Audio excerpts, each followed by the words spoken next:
Jonathan, Harmon and Bryan Nale, your local experts on all things real estate in Middle Tennessee. Listen in as they discuss the current state of the market, the latest trends, and have a little fun while doing it. We do want to say the opinions voiced on this podcast are for general information only and not intended to provide specific advice or recommendations for any individuals. All right, y'all. Welcome back to This Week in Real Estate. We got the guys in the building, Jonathan, Harmon, Bryan Nale, as always, and this is a special trivia edition. We're going to get our trivia on real estate, mortgage, and some current event stuff, so y'all stay tuned. And welcome to the much more boring start of the show. We had a more fun one, but we had a technical difficulty. So The whole going live thing. Bryan, how are things? I need a coffee cup to answer that question. He's good. Anyhow, Let's get Let's just get right into Let's it, do it. guys. Let's go. It's market movers. Headline.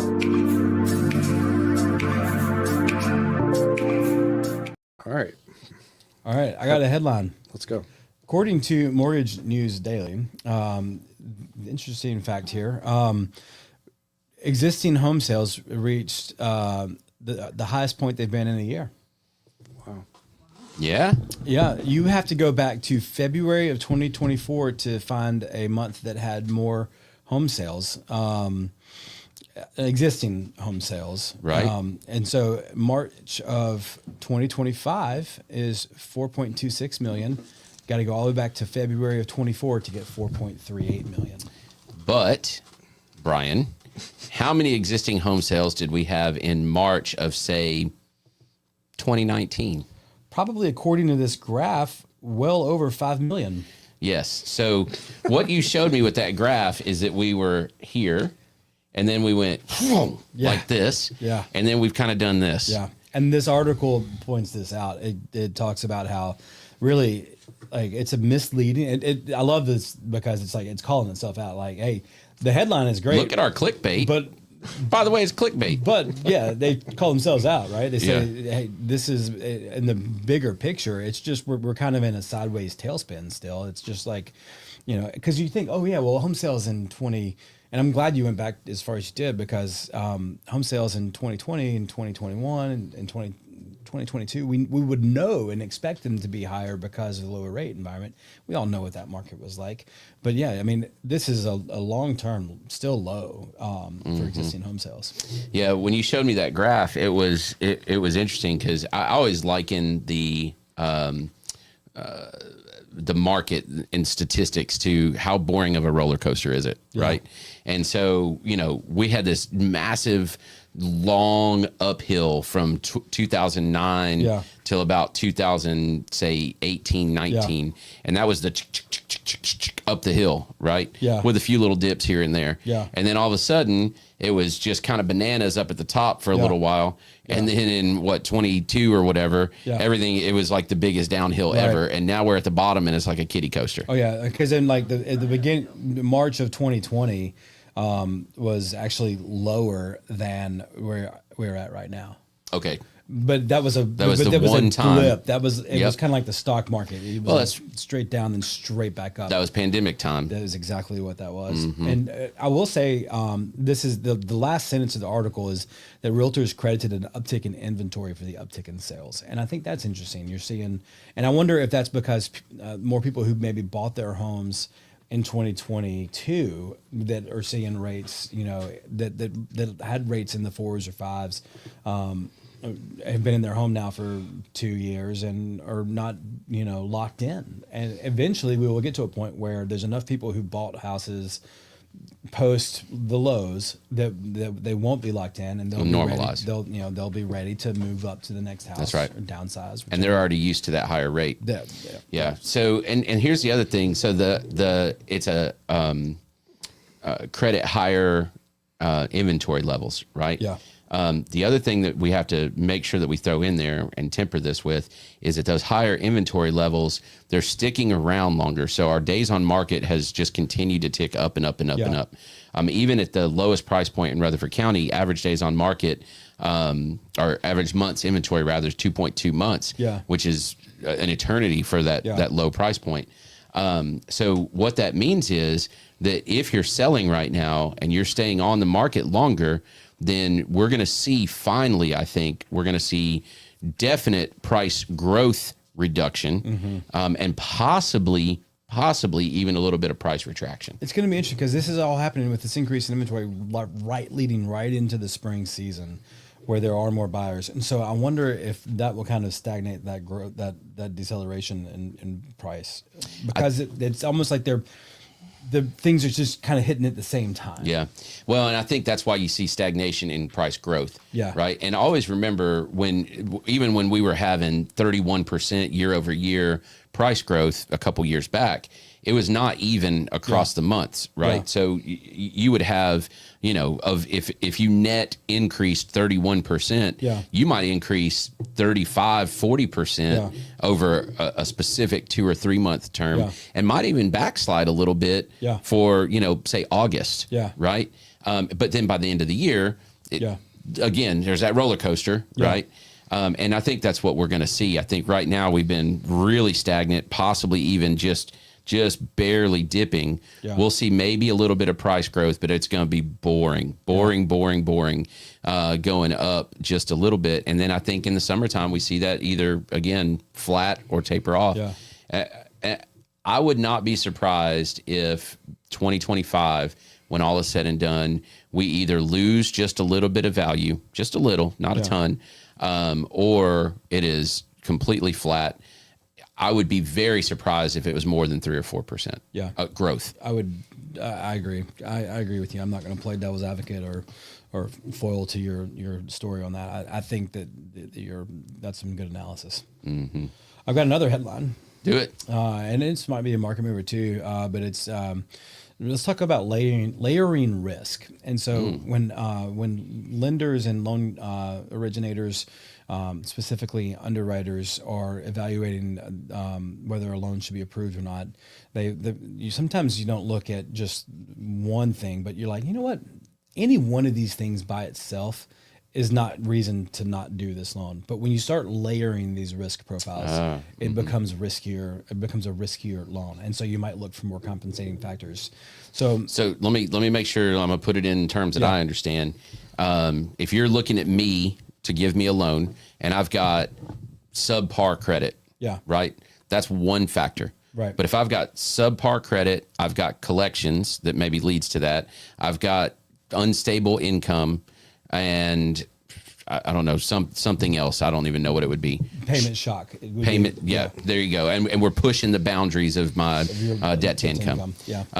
That is layers of risk. Correct. Any one of those we can probably overcome pretty easily. Easily. But you layer them all together, and all of a sudden, it's like, hey, this is a dirty file. It's not clean. And so for a long time, THDA has allowed us to basically say, look, if we run the automated underwriting system and we get approve eligible, THDA is going to take it. They're only going to come in and they're going to check the income. And if you're approve eligible with FHA is willing to back it. The THDA's got no problem with it. But THDA released a memo today. So this is hot off the press. And I don't think many lenders have had a chance to really kind of process it and fully understand like what the ramifications are. But on the surface of things, what THDA is saying is that just because you've got approval from FHA does not necessarily mean that THDA is going to accept the file. Interesting. And that becomes, that in a time where people had said, hey, THDA goes to the bottom of the stack because it's got to go through a second underwrite. Well, we'd gotten away from that for a long time. And it was rubber stamp. Confidence in THDA pre-qualifications since rates started going up and the market shifted has been very high. Now you might see more sellers who are hesitant to take a THDA contract because of that. So you really need a good lender who is going to be able to call a listing agent and say, hey, look, this one's THDA, but we don't have these layers of risk. And if you're a real estate agent and you're representing sellers and you get a THDA offer, you really want to talk to that lender and be like, hey, how strong is this file? I understand you've got to prove eligible. Do you have any concerns? Did you just put them through DU and that's it? Did you have any concerns? Because THJ is not going to underwrite it before you have a contract. Right. So do you have any concerns that would give you pause on THGA having any issues with this file? Well, what's your, as a mortgage lender though, if I called you, I'm the listing agent, I'm not party to that deal. What is your obligation and your duty to disclose or not disclose? That's a great question, and it's something that can we even have that conversation? You know, we do. I will frequently, with the buyer's permission, call and listing agent and endorse them and give them the strength. For sure. Now, what I'm doing, if I'm representing, I'm also representing myself here because my reputation for getting a file across the finish line is important to me. So, I would need to have, with the client's permission, an honest conversation with that listing agent about that, or just kind of sidestep the questions, and that might not give that listing agent. You get into privacy issues and all kinds of stuff. If I'm kind of skittish and sidestepping those answers, then that listing agent might not have a lot of confidence in. Exactly. That. You know, I may not be able to tell them the red flags that we're seeing. Or the concerns that I might have. If I don't have any, I can say I don't have any. But if I don't say I don't have any, then they should be able to read between the lines, and they may not take my client's offer. Then that's an awkward position for you because you could potentially sink a deal. Well, and we don't want to do that, and not even mean to. No, right? Well, I mean, it's that murkiness, and I'm hoping that the THC will give us a little more clarity on like what they will do and like what their plans are. What they say in the memo is that you're going to have compensating factors if there's multiple risk factors, and so they're not saying that we won't do it if there's layered risk, but what they are saying is that if there is layered risk, then we need to have some compensating factors. And let's just be honest. We should be able to analyze that as lenders and understand like what that means and feel really strong about a file. And if I don't feel, and my answer to, having some time to kind of process your question, my answer is to that listing agent and be like, look, I wouldn't have put a pre-qualification letter out here if I was worried about THGA accepting the file. Right. And now if THGA doesn't accept the file, then I've had an honest conversation with you, but sure. I didn't have any. I wouldn't have put a pre-qualification letter out there into the universe if I was concerned about it. And the reality is THDA is a program very much for first-time buyers. And a lot of first-time buyers have those extra risk factors. So if you're listening to this and you are a first-time buyer, here's some of those things that you should those risk factors that are specifically mentioned. High housing ratio, and a high debt ratio. So the difference between those two things is the housing ratio is what we call a front-end DTI, and that ratio would be 36%. So if your ratio is over 36% on just house payment, that's going to be a risk factor for THC. So if you make $10,000, I'm just because it's easy math, you make $10,000 a month, right? Then your payment, you said 36%, $3,600, right? Now, if you make $10,000, you're not going to qualify for THDA. Actually, no. You could. Yeah. Really? Yeah. Rutherford County, the income limit's right over $120,000. Okay. Well, there you go.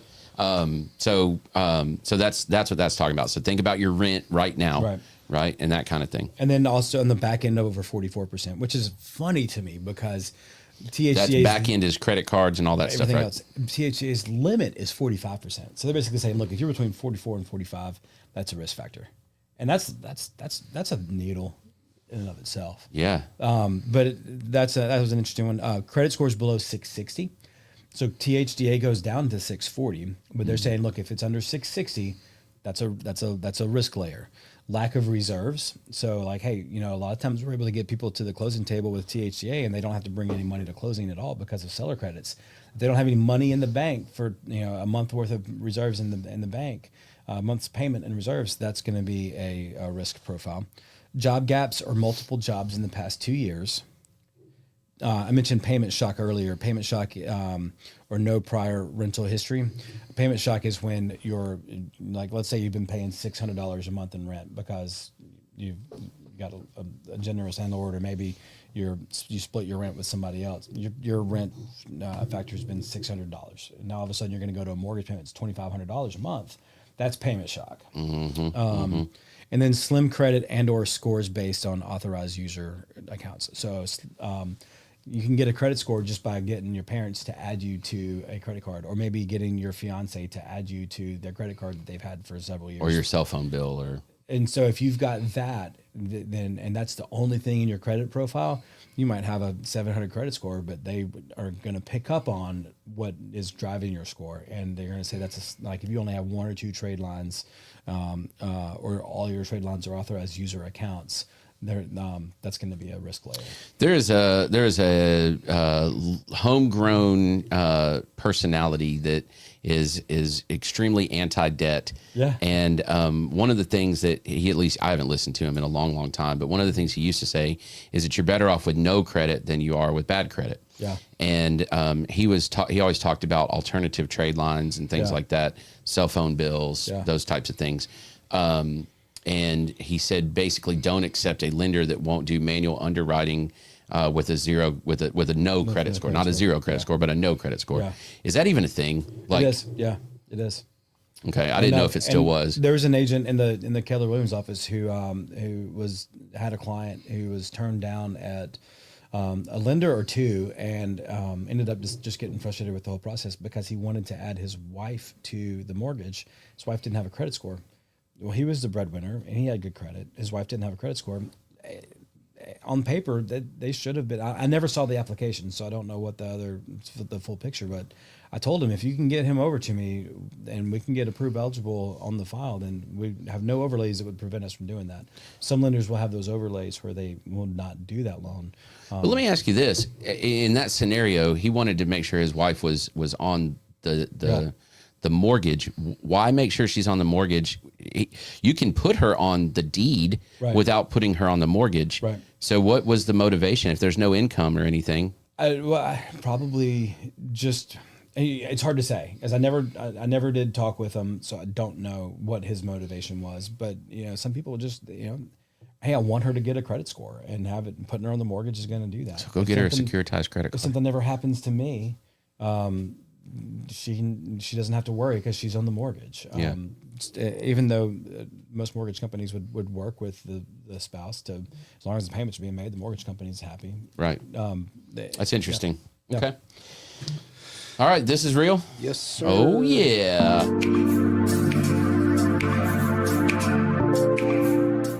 This is real.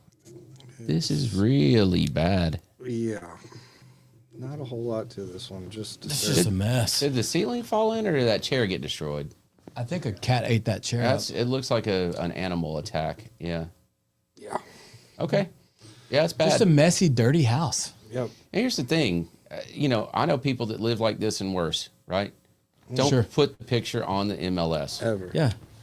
Like, hire somebody to come and clean it, or clean it yourself, agent, whatever. But, even just sweep it up, clean it up. That's one trash can full of stuff.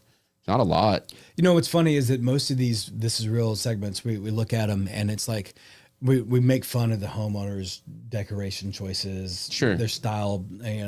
This is just strictly on the real estate agent 100%. for not taking the time to just clean that room up before they took pictures. I'm going to speculate that this is an estate house. Yeah. That this is not actually somebody living in that house. Look at how the kitchen is. Somebody's gone through, they've pulled out stuff from the cabinets. They have, the family has gone through and taken what they want. The cat got left in there whatever and destroyed that chair. And then they said, hey, come list mom's house because it's time to get it gone. Yep. And they just literally walked in, took pictures, and put it on the MLS. I think you're accurate. Yeah. Yeah, I think you're right, and I think it's a shame. It's as I was about to say, it's shameful. Yeah. Shame on you, agent. Shame on you. All right, moving on. What do we got? Yo. All right. Are we gonna do the world premiere of trivia? Oh yeah. Here we go. We got a little wrinkle on this one too. I'm excited about this. Yeah. I'm nervous. Me too. Did you hear me tell them?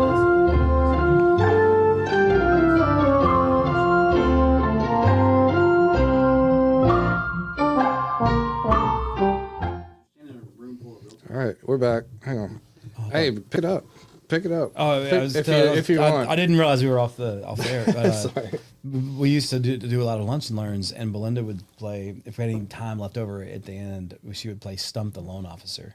And it's nerve wracking because especially me, I'm a pretty green new loan officer at this time. And I'm sitting in a room full of realtors, and she's going to ask me a random question that I'm going to be embarrassed if I don't know the answer. And That's awesome. She'd stump me about 50% of the time. That's awesome. I'm sure Trent's about to stump me 75%. Shout out to Belinda Arender. Good job. So y'all have answered some of these just with the episode, so I'm kind of scrambling a little here. Oh wow! but- No! Don't do that. just fire the questions. Hey, to just us. remember softball at the beginning, and then what's the layout here? Like, do we buzz in? Oh. Do we each answer? Discuss and answer. Discuss and answer. Well, how do we have a winner then? It's a multiple choice.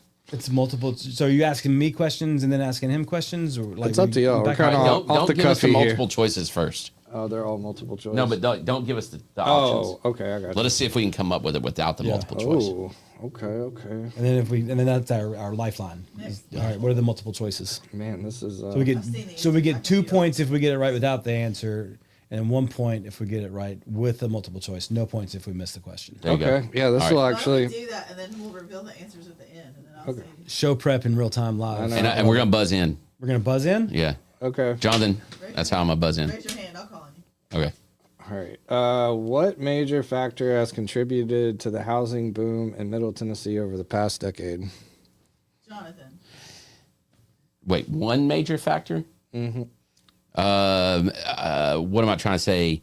Oh, there's so many. Location and accessibility, like the interstates and the airport and all of that kind of stuff.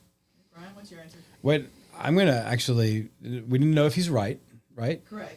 So was he correct? Well, it doesn't matter. You give your answer. Your answer first. Well, If I it's want the different. multiple choice.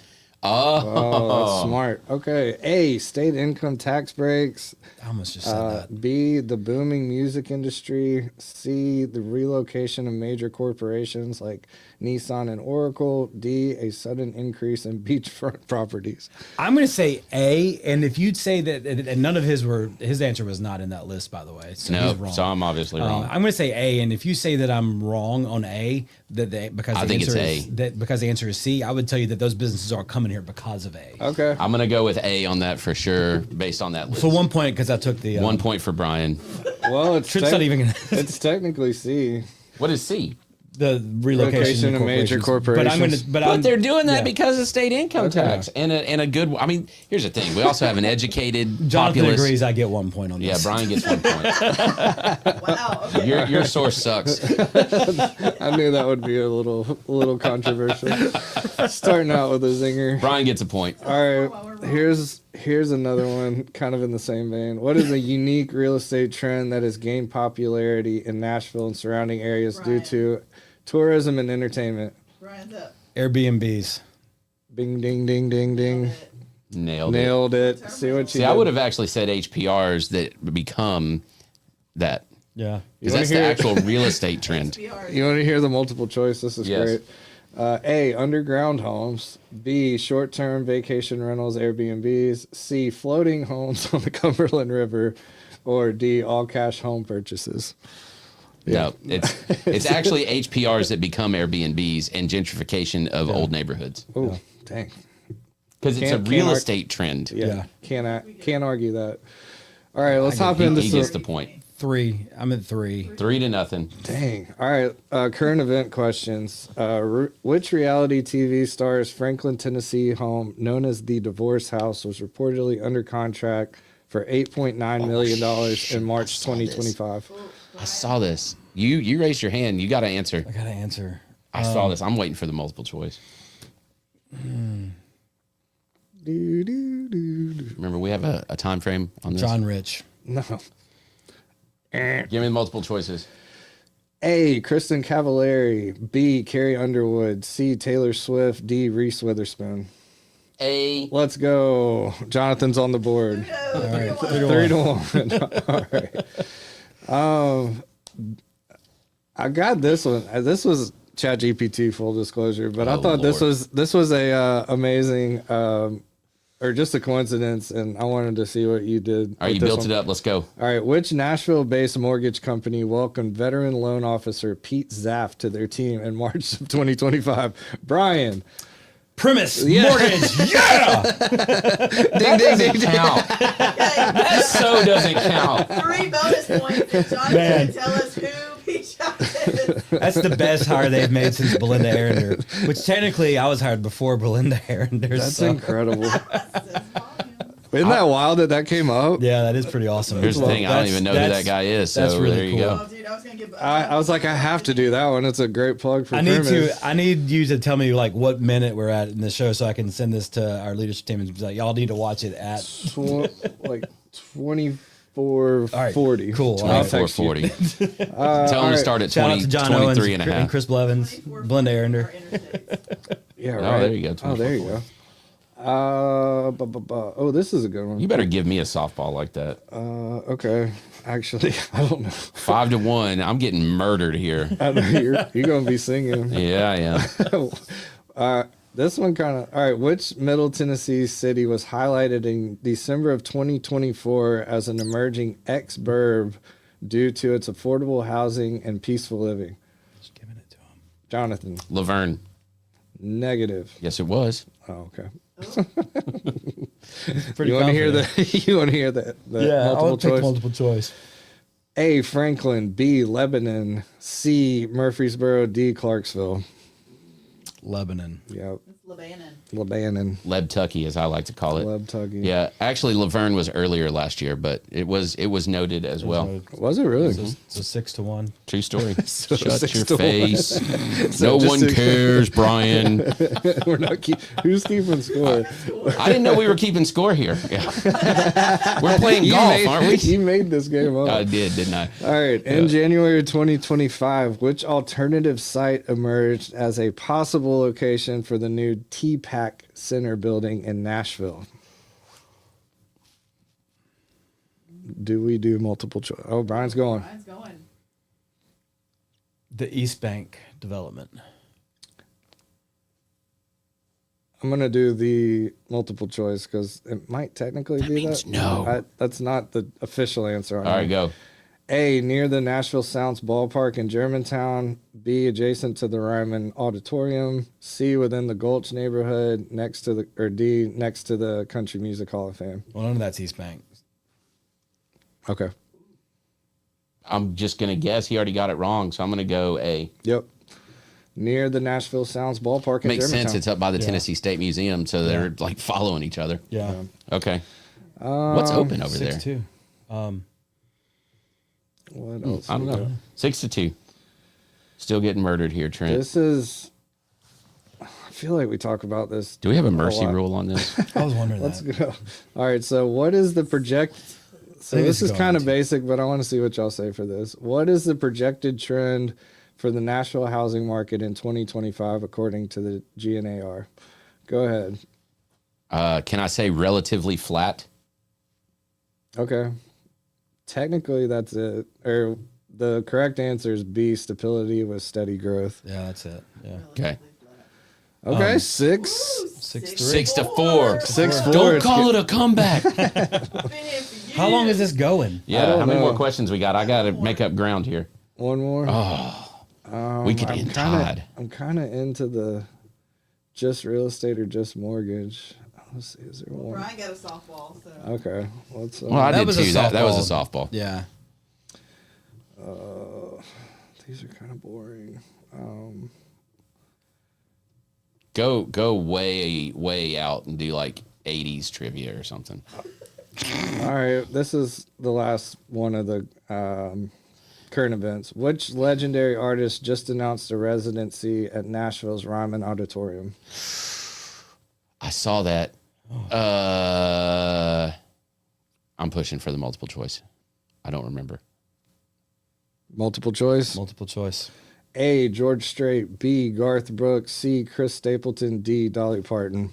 Oh, Brian was up. Garth Brooks. Yep. That's what I was gonna say. You weren't when you pushed for multiple choice. You were lost anyway. I was. Because I was up by 2. You needed to just throw a Hail Mary. No, no. All right. I should have just done it.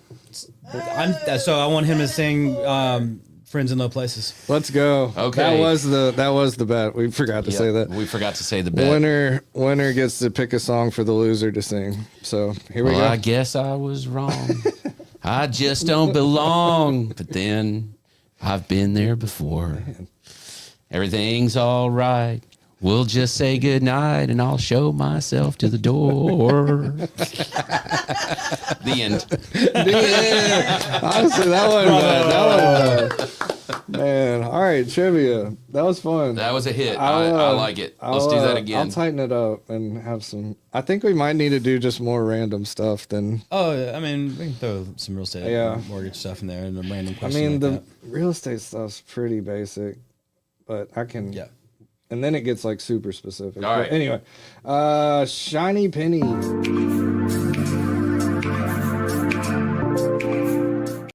Not listening. I was typing my pro tips. Shiny penny. All right, shiny penny. This show's been going for a minute, so I'm going to be quick. We have a file on my team right now that we kept just like, gosh, we had approval. Then we found out that the client didn't have $20,000 in the bank account that was going to be reserves. And then when we took that out, we lost the approval, and it was just like, God, we got to get this thing back to approved.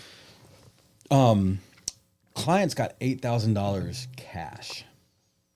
And typically you have to season the cash. Typically you have to season the cash, and she doesn't have time to season. She needs to buy a house soon. And so we pull out the one out of the magic hat. A lot of lenders probably don't know it, but you can qualify with cash on hand and an FHA loan. You have to show. It's going to be rocky, but if we can prove, we get a letter of explanation of how the person saved the cash, how long it took them to save the cash, prove it with their bank statements, be able to show that they live in a surplus, that they're not. That they don't, that they basically were able to show what their monthly budget is, what their expenses are, and document all of that, and then we'll be able to use that cash. And even though she's not using it for any of her cash to close, when we're talking about that layering of risk, that's a huge compensating factor to be able to show that she's got $8,000 in reserves that we'll be able to use that bumped it back into approval. Can you, what if, so on that cash thing, this has me thinking, because it's designed to keep you from money laundering and like using drug money and stuff like that, right? That and also from borrowing money from friends. Sure. Under the private loans, things like that aren't going to show up on credit reports, things like that. What about selling a large asset? Like what if I sold a car? Great question. It's not real estate. Yeah, you can absolutely do that. And what you need to make sure that you do, and a lot of people don't, they're like, bill of sale. They do it. They do the sale of the asset before they talk to a loan officer who could have given them this advice. Make sure you get a bill of sale. We need a copy of the title where you sign it over. Those. What if it's something like a guitar? Like you have some kind of collector item. That works. That absolutely works. You just need to show that like you need to have something that can prove. Like in that case, maybe if you listed it on Facebook Marketplace, screenshot it. Something that can document that you had something of value that you sold for some cash. Got it. And then you need to hey, get the person who bought it for you. Preferably they write you a check instead of give you cash. It doesn't really matter necessarily because both of them are going to be the same thing as far as being able to document where the money came from. Does it count as documenting it? And actually, let me back that up. If the person writes you a check, you're talking about taking a check from a stranger for maybe a couple $1,000s. Yeah, I probably wouldn't do that. So cashier's money check, order is good. Cashier's check is good. If they give me actual cash, does it count if I fan it out and go like this? That actually makes it and take double. A picture. That a lot of people don't realize this, but the Federal Reserve will give you double your money. That's you just have to drive to the Federal Reserve office in Atlanta to do it. I see. Okay. All right. Pro tip time. Pro tip.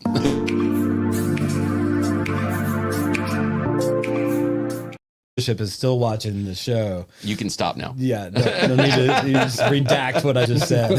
That's part of the disclaimer right there. We're good. This is general information and jokes. Love it. All right. Pro tip. Mm-hmm. Ready? Mm-hmm. Okay, I got two. I'll make them real fast. So the first one, you were talking about this earlier, and it hit me. If you're thinking about buying a house, I know we say this all the time, start early, blah, blah, blah, blah, blah, right? We say that all the time. But very specifically, if you're thinking about buying a house and you've got a 2, 3, 4, 5 whatever month horizon, go ahead and talk to a lender and go ahead and have them soft pull credit and just make sure there's no issues, and make sure, like, if you're that person, THD will go to 640, 660 is preferable, right? And maybe you're at a 650. Well, if your time frame is 3-4 months, Bryan can look at that, run it through simulators and do these things and make some suggestions on how in 3 months time, y'all, you can move your credit score pretty substantially. Yeah. And it could be the difference in percentage points on your rate. It can be the difference in approval or not approval. Yeah. So do that early.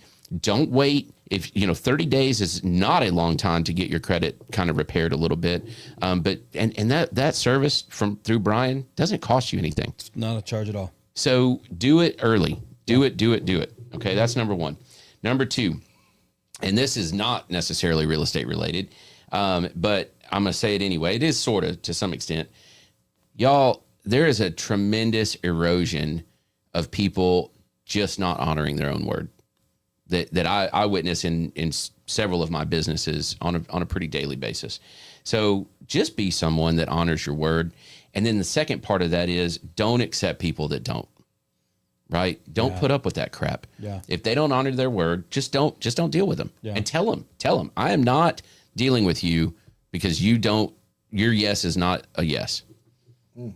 Or your no's not a no, or your I'm going to show up is not I'm going to show up. It's an I'm going to show up maybe. yeah. Yeah. So I just went through and purged some suppliers for the brewery, some food truck suppliers. And I sent each of them an email. I said, you're being removed from our list because, and I gave them the specific reason. And it all comes down to honoring your word. Yeah. Hey, I think we forgot to give Trent a shout out for his shiny penny. Do it. Yeah, super excited for season 10 of Waves of Awareness. I'm super proud of that project, and it's one that's near and dear to my heart. Waves is a nonprofit out in Franklin that serves the special needs population, and always have one of their recipients or one of the people they serve as a co-host, and it's just been one of my favorite things ever. So season 10 premiering today. Go check out Waves of Awareness. It's got Johnny Sunshine on it. Absolute legend. So shout out to Johnny Sunshine and the Waves team. I'm going to be Johnny Sunshine. You're not quite Johnny Sunshine. Little known fact, every episode of This Week in Real Estate is its own season. So we're on like season 72 or something like that. Yeah, easily. Probably more than that, honestly. That's good. But yeah, shout out to Waves, and check out Waves of Awareness. Season 10. It's pretty awesome. Very cool. Very cool. All right. I think that's it. We did a show. Good show. Thank you, Trivia guys. Volume 1 in the books. Cheers. Cheers. Season 1.